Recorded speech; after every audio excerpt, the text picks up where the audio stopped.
אלינור. איך? אלינור. אלינור? כן. את יפה כמו מלאך, אלינור. אני לא רואה אותך, אבל זה השיר אומר.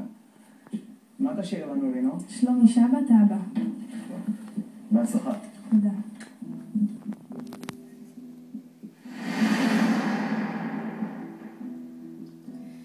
אבא, חבר אמר לי לכתוב שיר עליך, על כל מה שראיתי בפניך, על השלווה ללא מילים, הניחוחות והצלילים, הכל היה כל כך יפה בעיניך.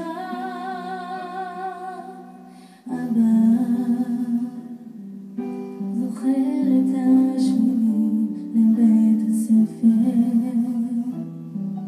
את כל המגינות מתוך החדר, שהקשבת איך אני שרה